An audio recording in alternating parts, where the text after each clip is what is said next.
Welcome to the Focus on Why podcast. I'm Amy Rowlinson and I ask my guests one simple question. Why? Focusing on the importance of why, I share with you the relatable, uplifting and inspiring conversations I have with people from all walks of life. This podcast will encourage you to focus on your why to enable and empower you to achieve the success you desire. Have a purpose, have a plan, focus on why. Before we start, I would like to draw your attention to what I can offer you as a master coach. I can help you to focus on your why with clarity, uniting your passion with your purpose with a plan to create the life you truly desire. Book a free 20-minute coaching call right now via calendly.com/Amy Rowlinson/call, and we can take it from there. Today on Focus on Why, I am joined by Nicole Baldinu. Welcome. Hi, Amy. Happy to be here. And where are you joining us from, Nicole? Oh, I'm in Sydney, Australia. Oh, so your day is already over and ours is just beginning. So I always find it fascinating, the time difference. I know, right? And you're the first. Usually I'm talking to someone in the States and we're always in the future, but it's the same day for us. So that's really nice. Yeah, just. It's funny because whenever it's New Year's Eve, I always think, oh, you guys have already celebrated. You're done. You've gone to bed. Yeah. You're just waking up. And there we are already just sort of, about to go to bed. But yeah, it is bizarre. And I love the difference of like, are we forward in time, back in time? But yeah, we're the same space right now. So tell me, what is it that you've been doing today or generally? Oh, well, today I've been checking in with my team. We use Basecamp and our team is distributed around the world. So we do a lot of asynchronous communication. So usually because it's Monday here, I'm catching up on some emails over the weekend. But yeah, just checking in with our team who manages and helps us run our software company, Webinar Ninja, as well as our team at the $100 MBA podcast. Lots of communications. So Webinar Ninja and the $100 MBA, tell me more about those.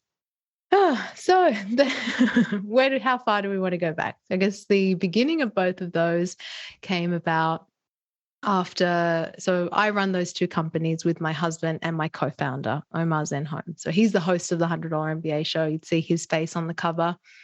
And we were both teachers before we teamed up as partners in life. And before he came to me with an idea for the business, which was the first business, the $100 MBA. And that was back in 2012. So we launched, we both left teaching around the same time. I went via a short stint of studying film at New York Film Academy and tried to get some freelance work. I did. I freelanced as a videographer for a while. That was my first kind of break after leaving. I was in the classroom for 12 years. I was a teacher for 12 years before taking that leap. And then, he proposed this idea of the $100 MBA. And that's where that started. And then a year later, Webinar Ninja came about as well. Wow. So a completely different shift. Huge. Yeah. I was not I always bemoan the fact that I didn't have that, those stories of the lemonade stand, or I was selling things in elementary school and, I'd always had that entrepreneurial spirit. I didn't have that at all. I went into a very safe, very traditional, traditional profession as a teacher. And then when I decided to leave, that was my, break into understanding what it would be to work for myself, and then what it would be like to start a business and be a quote unquote entrepreneur. And how did you adapt to the differences, to being your own boss, to creating your own business in a sense, not having to work to a structure of, as you said, a traditional profession? It was really hard in the beginning. And, I think because I did this with someone else, so I took the leap into, videography and freelancing on my own. But when I teamed up with Omar, he had some experience, actually quite a few years of experience side hustling. So I took a lot of, the understanding of like what it's like to run my own business, like manage myself, like in terms of, charging customers, invoicing clients, all of those little details that I really didn't have any clue about. I would lean on some of his advice. But I think, the big struggle in the beginning was going from teaching where it's so structured and scheduled. You have a schedule, a timetable, right? You know where you have to be every single minute and what you have to be doing every single minute of the day. It was the opposite when I was, working, whether it was on film or where it was working on our business. I had to determine what, the time I got up, when I started working, when I finished working, all of that. So it took me a long time, I suppose, in the beginning to have that structure and routine, but yeah, we got there. So what is it that you're doing right now? So right now I handle mostly the operations and product as well with Webinar Ninja. So looking after, the team, making sure that everybody, all the different departments, whether it's marketing, customer support, customer success, they have what they need. Talking to our customers as well, joining Omar on webinars as well when he's running those. With the podcast, my role technically is producer of the podcast, but we have such a great team that, so I oversee sponsors and some of the guest teachers. But in terms of, I let go, I had started in the beginning, I did edit the show and then we gave it over to our sound creative. So I basically oversee that, everything is running as it should be and it doesn't skip a beat, checking in with the team, all of that. I love that phrase, skip a beat. What would happen if life skipped a beat at the moment? I mean, the show is a daily show. It's Monday to Friday. So, and 2,000 plus episodes, we haven't skipped a beat. I think maybe one time the show was late, and I'm talking like 6 years ago. And I felt like, oh, no, this can never happen again, when it's something like So that's, for me, very, very fortunate that we have a great team. And so, the show doesn't skip a beat because our listeners, like your listeners, depend on that episode being there as promised. And it's so important to have that consistency in your podcast to really give your listeners what it is that they need. I mean, that's the purpose of this medium, isn't it? Absolutely. And I think I would say the part of the show's success after all these years is the fact that it has been consistent with not only its production and being on time, but with its promise. So we set out to, the podcast that we created, we set out with a very, very clear determination of what it would achieve. Because we'd had the experience of starting another podcast that didn't do so well. We learned a lot of lessons from that. And so when we set out to create the $100 MBA show, we were very clear as to what this podcast would deliver. And, whether it was the length of the format, it wouldn't exceed, more than 15, 20 minutes at the most. It was short. It would be actionable. It would be practical. Those lessons, because it is a lesson-based podcast, we had to maintain that promise. And so that every time the listener comes to listen to an episode, they know that what they're going to get from that episode is something that they can action. There's not going to be any backstory. There's not going to be fluff. They can go somewhere else, on their rotation to listen to a longer conversational podcast, because all of those podcasts have their place. But when they come to the $100 MBA show, they know that they can take away something very practical that they can apply to their business. And I think, over 2,000 episodes of that, I think it's one of the big reasons why people come back to the show and why it's built such a big following. And once a teacher, always a teacher, right? It's a lesson-based podcast. There's no escape there. Yeah, some people might say, okay, you've got the podcast, this software. What on earth do those two things have to do with each other? Well, both of those were very much a natural extension of what Omar and I did for, a great part of our careers, and we were teachers.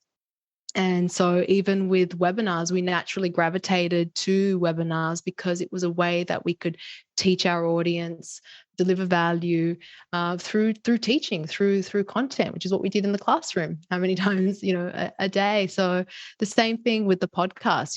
The podcast that we did try to start was an interview podcast, which we didn't do so well at. It was a great learning experience. But then when we came to reassess the whole situation, it was like, well, what do we know how to do? What comes naturally to us? What is a differentiator as well in the space? And it was teaching. No one at the time was teaching very short business lessons, and I think that's what very quickly why it took off, because we just focused on our strengths versus trying to do something that, we saw other people doing. We loved a lot of other interview podcasts, but it just was not us at the time. I'd say, now many years later, Omar interviews some guests on the show. I mean, it's a difference. We're talking now, 9 years later, but back in the day was a different story. So talk about your strengths, talk about the purpose, because you just said focus on strengths. So let's focus on why using those strengths. What does the purpose piece mean to you here? I mean, for me, I've had to really understand where I fit in to a business. I didn't have a business degree. I didn't have anyone in my family. I didn't have this whole entrepreneurship background. So for me, it was like, well, now that I'm teaming up with someone, we're starting these businesses. For me, it always became a question of, where can I add the most value? What can I do that can help this business grow? We can help our customers. So a lot of my time, in the early years was really spent navigating what can I do? Like, what do I know how to do? That's why when we started the podcast, what did I know how to do at that time? I was fresh out of film school. So I shot the videos that we created for our video library. I created I was able then to move on to editing the podcast, because that was a natural extension of video editing. So for me, it was always finding, like, what do I know how to do now that I can help grow our business? And even just the fact that I work with my husband and it's a co-founding team, and the company, both companies have been co-founded by us. It's always around, for me, it's being that support of executing a vision, of seeing a plan through. And I guess that's why, in my operations role, I kind of just a little bit of like the glue, making sure that everyone's got what they need, and that the business can keep going and it doesn't skip a beat. Did that answer your question? Sorry. Well, it's not quite in terms of the big purpose. That will come, though. We can work up to that. What I want to understand is, working with your life partner, working with a husband in day and night, how does that work for you guys? Well, I love it. I feel very fortunate. I know we get this question a lot. How can you work with your spouse? We'd want to kill each other, all of that. We hear it all. And I get that. I do think that we had a bit of an advantage because we had known each other as colleagues. So we had this foundation previously in teaching that we were colleagues. So I don't know if that kind of, gave us a bit of a foundation of being able to work together. But I think being able to create something together like this really fills me with joy, really makes me excited that we were able to do something together that, didn't exist before. The podcast didn't exist before. This tool, this software that we've, helped create, and we have a team that helps us create it, that didn't exist before. And that's very exciting to me, because we can, take control over what we do with our time, which I didn't have that when I was in teaching. It was my time was very much controlled by someone else and by the institution that I was working for. We can control what we do with our time, but we can also, impact more people and serve more people. And that's very exciting for me. In amongst all the challenges of running a software company, which is not always easy. I'm not going to I won't sugarcoat the whole thing because it's not.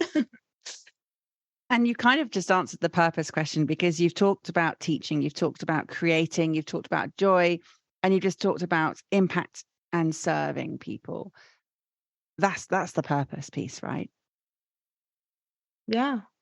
I mean, as a teacher, you're there to serve the 25, 30 bodies in your classroom every single day. And so with a business, it's not too different in that, your energy, your time, the things that, your care is going towards making sure that other people are successful. And if it's your students in the classroom, if in a business, it's your clients, it's your customers, that their success is what you're invested in. And knowing that success means something different to every person, what does success mean to you? For me, I've thought about this question a lot because it's a question that gets asked, but it's in conversation, it's a really important question. I think about it for me in terms of the things that I value and being very clear on my values. And so if I'm working in alignment with my values, then I feel like I'm succeeding. And for me, one of my biggest values is to learn, is to always feel like I'm learning, is to feel like I'm growing. And I can say that I've done that in the last 10 years, completely taking a leap from my career and building a business, launching a business and running this business. I've learned so much. And for me, someone else may measure the success in certain metrics, whether it's, revenue, customers, growth, all of that. And that has its place for sure. But for me, it's like, have I grown? Have I changed as a person? And I would like to think I have, but In what way? I think as a business owner, I've definitely exercised empathy in a greater way.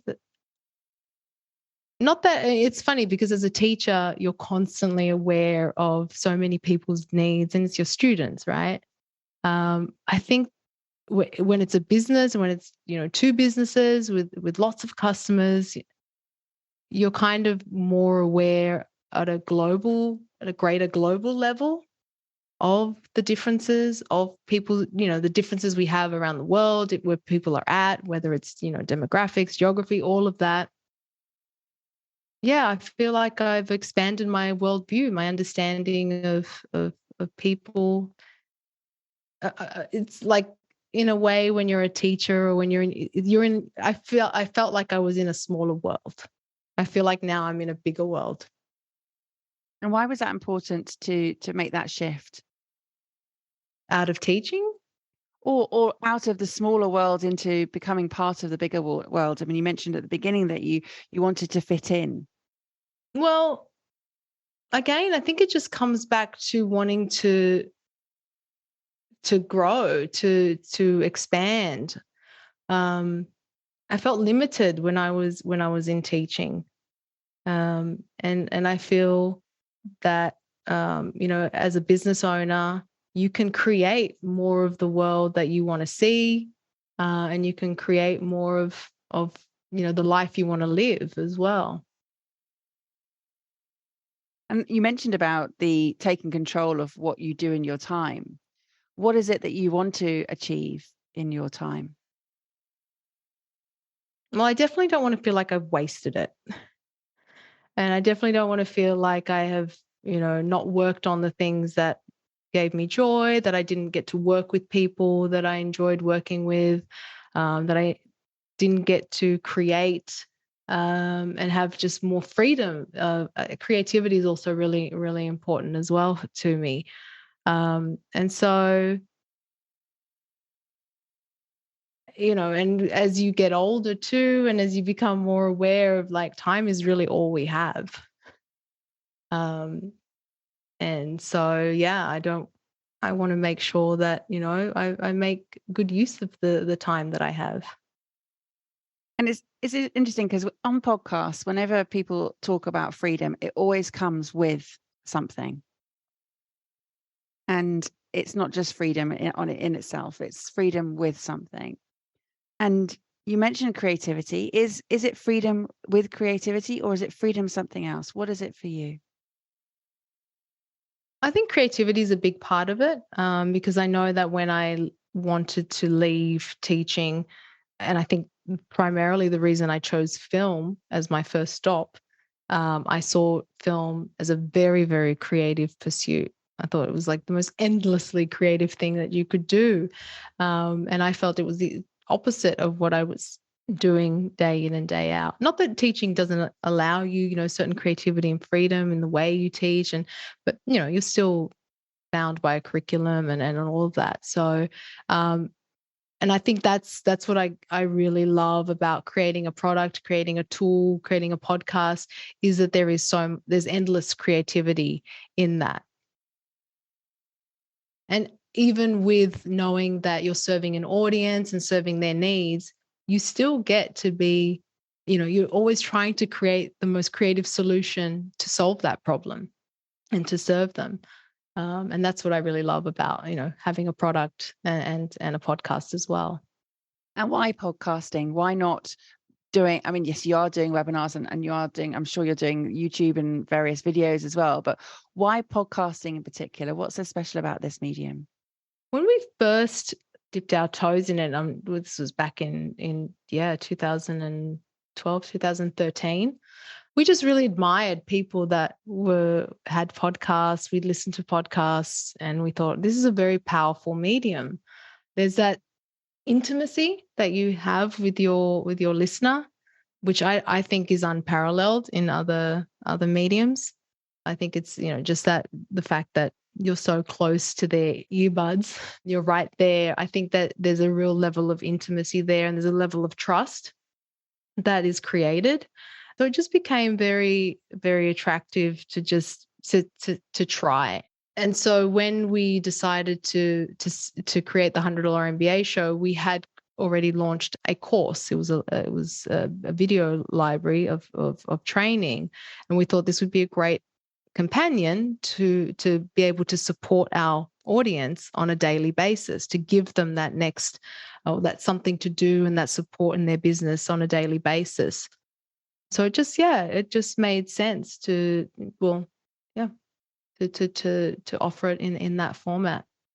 Talk about trust, you talk about intimacy, you spoke about empathy earlier, and this importance to learn and grow, and the importance of being in alignment with your values.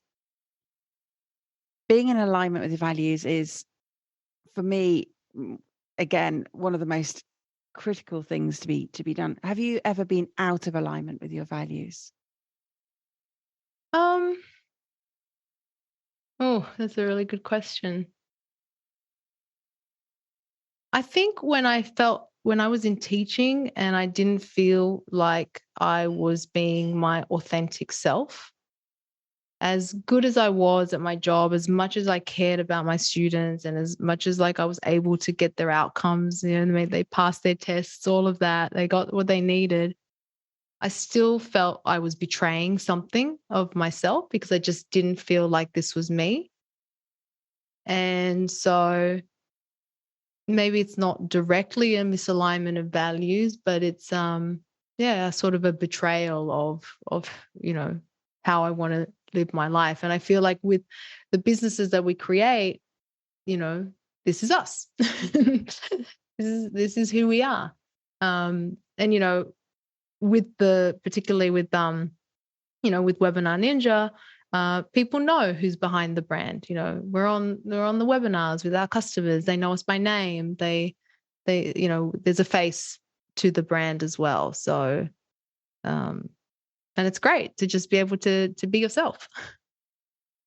And what is it for you that the purpose piece, again, coming in, the why behind the brand? Tell me a bit more about that. Well, the fact that, both Omar and I left, a traditional career, we found our freedom, we found our, independence in many ways, building our own business. And so I feel that both the $100 MBA Show podcast and Webinar Ninja are both ways that we can impart that same ability for people to do the same. Like people that come to the podcast, maybe side hustling, they're trying to get out of their job, or they've launched a very small business and they're trying to grow it and scale it. And so, they come to the show for that. And we offer that to them. Same with Webinar Ninja, or a tool like with webinars. It's a way for people to be able to, they've left, a lot of our customers will be people who have an expertise. They were in a job, they have, a field of expertise, and they go out on their own and they're building their own thing, and they need a way to, communicate their product, their service to their audience. They need to build their audience. And so both of those tools, I see them as ways for people to have their independence from, they didn't want a job. They didn't want a regular job. They want to go out on their own. And so I really resonate with that. And I love the fact that we're able to provide something that can give people that opportunity to create their own path, to create their own business, and essentially, do with their time what they most want to do. Yeah, a lot of people don't know what to do with their time when they free it up. It's a challenge. You're so busy, so used to being busy in life. Mm-hmm. Yeah, but busy on just keeping yourself busy, or busy with purpose. Yeah, for sure. And this is where coming in with the purpose piece, in terms of, you've talked a lot about freedom, a lot about creativity, and this independence. And it's not leaving people stranded behind you as well. You want to bring with you others who may feel lonely or alone and not have the support they need. Yes, 100%. That's a huge part of it as well. And I think that's that daily commitment, like the show. Like, why would you do it? Why would you do it daily? Well, again, it's, that we knew, and I know that Omar knew when he was building businesses on the side, when he was on his own, it's really lonely. I've had the experience where I've been, building my business with someone, but it's hard, and if you're going at it alone, you need that support, you need that community. And we see that too with people that show up to the webinars. They show up for the same webinar over and over again, because it's not the content they're there for, it's for the community. It's to hang out with people that, that they enjoy, being with. And that's all part of it as well. Yeah, for sure. I love that. And it is, again, the community piece, which is just so critical. And you mentioned right at the beginning, understand where I fit in. You didn't have the entrepreneurial background. And so it was a case of filling in that void for others with your businesses. Yeah, exactly. And then even personally, when I was trying to fit into the business, it's like, what can I do to support this business? How can I support my team? How can I support our customers? How can I support Omar, who's leading, the business? So, yeah, and I'm happy with that. I'm happy because I recognize in myself that I'm very much a team person. I love collaboration. I love doing things with other people, and so, yeah, I don't know if I'd gone out on my own completely, how that would have turned out. So what about the future, Nicole? What have you got planned? What's next? Well, we're very excited because after we just released a sister product to Webinar Ninja called Course Ninja. And so, again, very much in alignment with our teaching background. Our current offering is in beta, and it allows people to run live cohorted courses. So we're pretty much the world's first all-in-one live course platform. So that is keeping us very, very busy right now. We're very excited. We've been our own guinea pigs. We ran a couple of courses already this year, which was very exciting because I got to, sit with Omar as well and teach on that course. So yeah, that's what we've got right now. We have another offering added to our product. I love that. It sounds fantastic. Tell me about this work that you're doing now, and is that the legacy that you want to be leaving behind? Is this, or is there more? Or is there something else? I like to see my life in chapters. I always think like it's exciting to just, I've definitely had the chapter where I was in teaching for over a decade. And it's now been just over a decade of starting the $100 MBA and leaving teaching and starting the $100 MBA and then Webinar Ninja. So I don't see the next decade being too different, but for us, that we're very, very committed to the podcast. We're very committed to our audience there, and we're very committed to seeing Webinar Ninja and Course Ninja grow to their full potential. So hopefully we can, lead that in see where it goes. And aside from business, what else keeps you entertained in life, Nicole? Well, I have a hobby podcast with my friend, Kate Erickson. So more podcasting. And, that's pretty much as I can do. For a decade, I was very into flamenco dance, but I had to, give that up because I chose, I can't do it all, right? I'm very much aware that you can't really do everything. So you have to be very selective. But I definitely, you know, look after my health. I really love yoga. Yoga is something that really I spend at least 5 days a week practicing, reading, all that fun stuff, and just making sure I spend as much time with my family and my friends. And the hobby podcast with your friend Kate, tell me a bit more about that.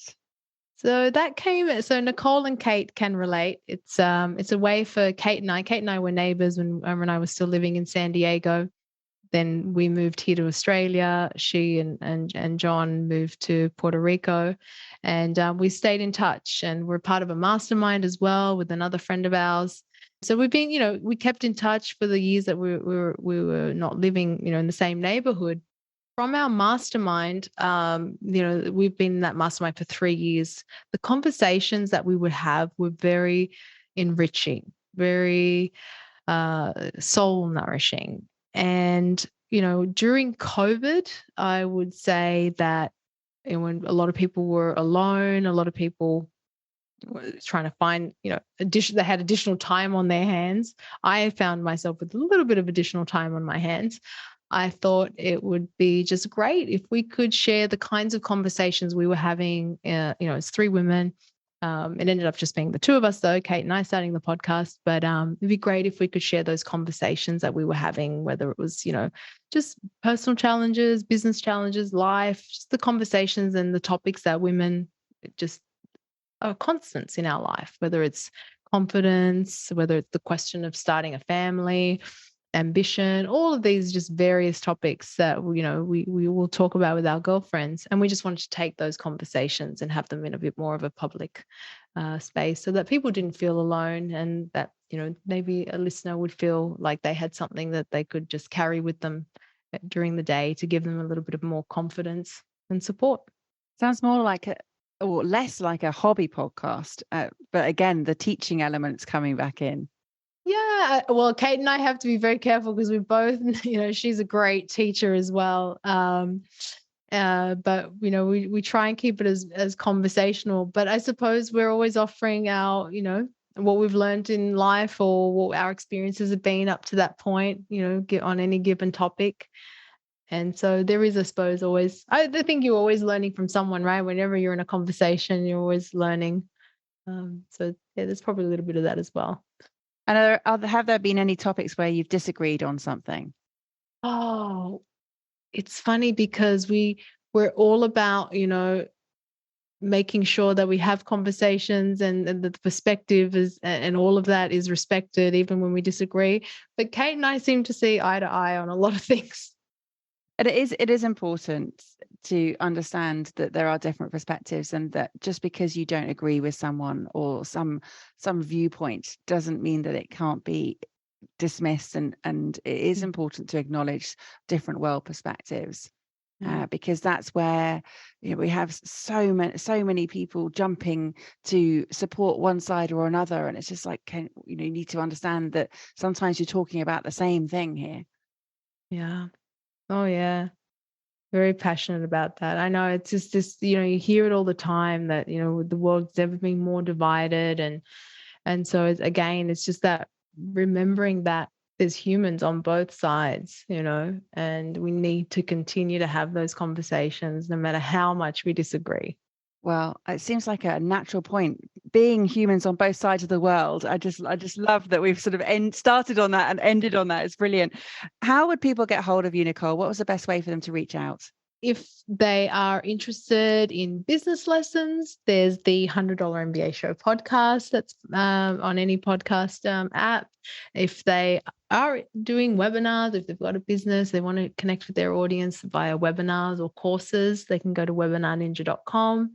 I suppose out of all the social channels, I probably prefer Instagram. That's kind of maybe the place that I'd hang out the most.